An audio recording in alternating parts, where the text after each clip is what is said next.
channel. For those of you who are new here, my name is Courtney, and of course, please do not forget to like, comment, and subscribe.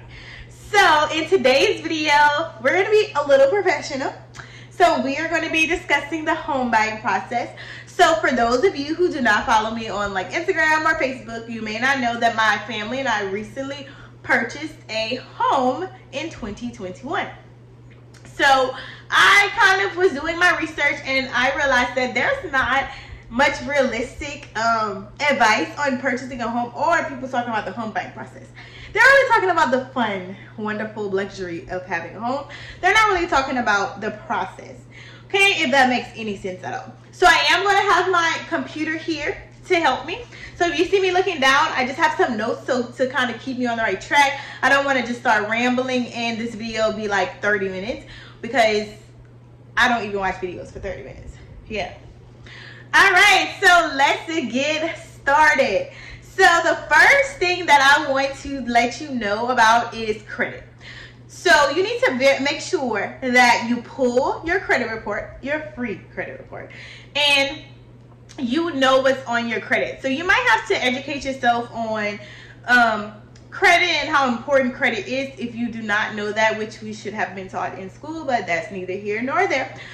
So I'm going to tell you the first thing that you want to do, and I'm not going to go into much details about it, but the first thing that you want to do is make sure that your credit cards are paid down under 30%. Don't apply for anything because you don't want a lot of recent inquiries. Also, keep paying your bills on time, obviously, because they're going to look into it. And try to get negative items removed. Make sure you have consistent income, at least 2 years, and also understand your debt because debt to income ratio is extremely important. The next step is to get pre-approved. So before you reach out to a realtor, I suggest getting pre-approved. I mean, some people reach out to realtors first, and that's fine. I just did it a different way. I chose to get pre-approved first. So I researched different mortgage loan office places in my area, and I looked at all of the reviews and all that good stuff, and then I reached out to get pre-qualified. So I called and she asked me some questions, and based on the questions she let me know that I was pre-qualified, and then we started the process. So everything, luckily for me, was online. I didn't have to go in for anything. I submitted all of my documents online to get pre-approved.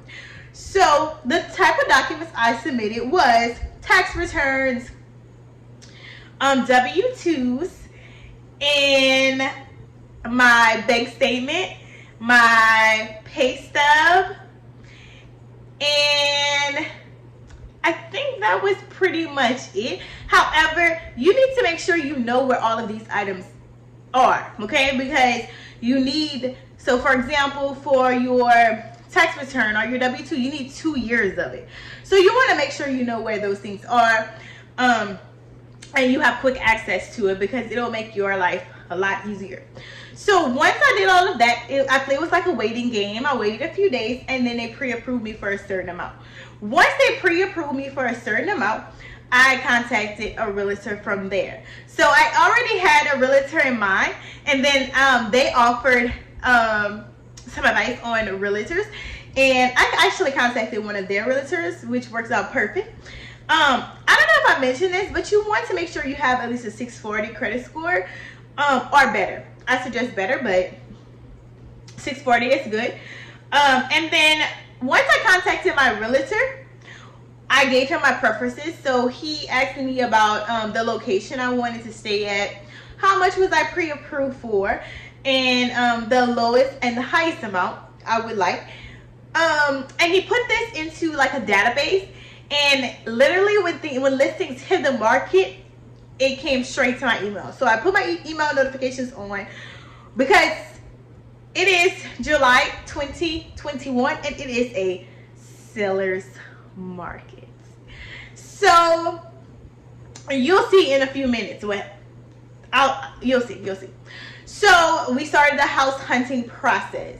So of course I didn't jump on the first house that I liked. I looked at several houses, and we made offers. Offers with an S. Offers with an S. Several offers that got declined. So this is where I feel like things started to get a little stressful, because I'm like, okay, so my pre-approval is only good for this many months, and I want to make sure, really I was stressing myself out. I want to make sure that I get a house before my pre-approval is over, blah, blah, blah, blah, blah. So we made offers, declined, waited, made another offer, declined. But anyway, once you get approved for an offer, then that's when you can take the next step. So you have to pay for your own home inspection. So again, it is recommended you don't have to get a home inspection, but if you are buying a used home, I'm not quite sure why you would not get a home inspection.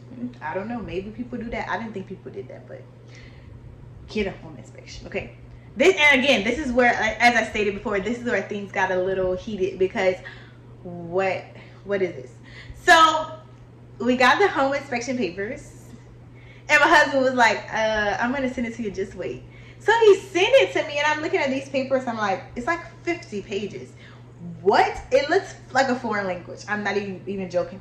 So I immediately started freaking out. I called my realtor. I'm like, what is this? Like, what does this mean? Help. Am I making a good decision? I don't know. So anyway, they literally, a good inspector inspects every part of the house, and you will get a super long list of things. So, and it's gonna say if it's, in good condition or not. So anyway, so from here, of course, you still have a choice to like back out of the deal if you want. So home inspection, my husband and I got together and looked at the home inspection with my realtor, and then we kind of put the things down that we wanted them to fix. So you have options here, because you and your seller is going to negotiate.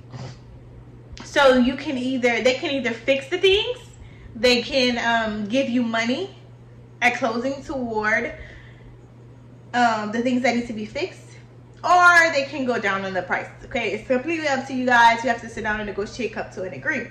So once that was over, and then we reached the appraisal process. So that part wasn't bad. The part that I didn't discuss yet was underwriting. And so once you submit your documents, you're going to be resubmitting your documents again, because they need updated documents. So here's where things started to get a little more frustrating. So, and keep in mind that I think that I actually had a smooth closing house process, just saying, but it still was stressful. And I think that's the things that people don't tell you about. It also depends on the person, because if you're a person that don't stress easily, then you probably won't be stressed. And I'm here to tell you I'm not that person. So I still have a full-time job. My husband still has a full-time job. We still have a life. So the underwriting is asking for everything under the sun. So they go into detail. Like, they want to know where large deposits are coming from. You have to have documentation. If you don't have documentation of large deposits, then they're not going to count it. So silly me, I thought that I could purchase the house with partially cash. I'm like, as long as I have the money in the bank to purchase the house and have my deposit and all that, it shouldn't be a problem. No. You have to have documentation. So me saying that I just was saving money over the years was not enough. So anyway, so you have to have documentation for everything, all of your large deposits. So it depends on your loan. It's 1% of your loan. So if you make a large deposit greater than 1% of your loan, you need to have documentation about it. So for example, if you get an income tax refund check, that's different. You will have a paper trail, so that's fine. Also, but so let's say I want to sell a car to my friend, I will have to have some form of documentation showing that I sold the car and I got $15,000 in the bank for it. Okay, if that makes sense. So anyway, bank statements. Underwriting will ask for bank statements, and I needed a stamp by a teller.